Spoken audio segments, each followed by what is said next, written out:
महायुतीमधल्या नाशिकच्या जागेचा तिढा सुटण्याची चिन्ह दिसतात, कारण नाशिक लोकसभा मतदारसंघामधून आपण लोकसभेची निवडणूक लढणार नाही असं आज पत्रकार परिषदेमध्ये घोषित केलं छगन भुजबळ यांनी। नाशिकचा तिढा आता लवकरात लवकर सोडवणं गरजेचं आहे असं भुजबळांचं म्हणणं आहे आणि नाशिकची उमेदवारी छगन भुजबळ यांना द्यायची असं खुद्द अमित शहा यांनी दिल्लीतल्या बैठकीत म्हटलं होतं। याकडे भुजबळांनी याच पत्रकार परिषदेमध्ये पुन्हा लक्ष वेधलं। पण महाविकास आघाडीनं नाशिकमध्ये प्रचारात आघाडी घेतली आहे, त्यामुळे तातडीनं उमेदवारी जाहीर करणं महायुतीसाठी गरजेचं आहे असं म्हणत छगन भुजबळ यांनी या निवडणुकीच्या मैदानातून आपण माघार घेत असल्याचं पत्रकार परिषदेमध्ये स्पष्ट केलं।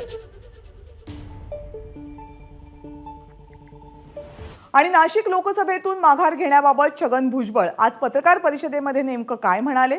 भुजबळांच्या माघारीनंतर शिंदे गटाचे इच्छुक उमेदवार हेमंत कोडसे काय म्हणाले, बघूयात।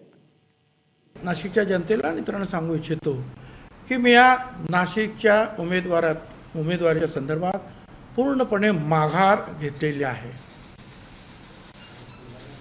मी या निवडणुकीतून माघार घेतलेली आहे। पुन्हा एकदा सांगतो की मी प्रधानमंत्री मोदी साहेब, गृहमंत्री अमित शहा साहेब यांनी माझ्यावर विश्वास टाकला, माझं नाव सुचवलं, आग्रह धरला, त्याबद्दल मी त्यांचा मनापासून आभारी आहे।